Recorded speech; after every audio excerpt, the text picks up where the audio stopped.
Vous expliquez à l'écran qu'on rencontre aux urgences la même détresse qu'à vos débuts. Ne cesse-t-elle pas plutôt accentuer? Dr Jimmy Mohamed, ce qui cesse aggraver, si est que les patients sont plus âgés et fragiles. Et que tous atterrissent à l'hôpital. Les urgences sont le point de convergence de tous les Français. Et la nuit, ils sont encore plus vulnérables. On y dispose aussi de moins en moins de lits, notamment parce qu'on manque de personnel. Si est le reflet des problèmes de l'hôpital et du système de santé dans leur ensemble.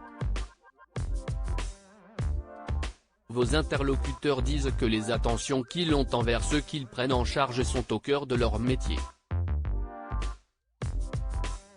Mais à l'hôpital, a-t-on encore le temps pour cela? Ils essaient, même s'ils l'ont de moins en moins, car cela participe aux soins. Mais on peut parfois être maltraitant malgré nous, car aux urgences, le moindre bug entraîne une cascade de dysfonctionnements et, en fin de compte, ce sont les patients qui en pâtissent. Malgré ces difficultés, y travailler peut-il être une vocation? Clément, que l'on suit dans le reportage, en est l'illustration. Il ne se voit nulle part ailleurs.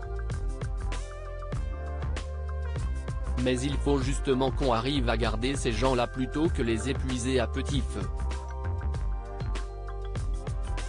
Estimez-vous que les médecins médiatiques ont une responsabilité plus grande envers les téléspectateurs? Oui, on a un devoir d'information. Pendant la Covid, on a vécu une situation difficile durant laquelle on a essayé de répondre à la demande et aux besoins. Ça a été complexe, mais si cette parole n'était pas venue de nous, elle aurait été délivrée par des personnes qui n'avaient pas la compétence pour en parler. Ça nous a appris l'humilité parce que personne n'a pu anticiper quoi que ce soit. Et tout le monde s'est planté. Est-ce l'impossibilité de pouvoir évoquer ce qui fait le sens de votre profession qui vous a incité à quitter Balance ton poste, sur C8, en juin 2020?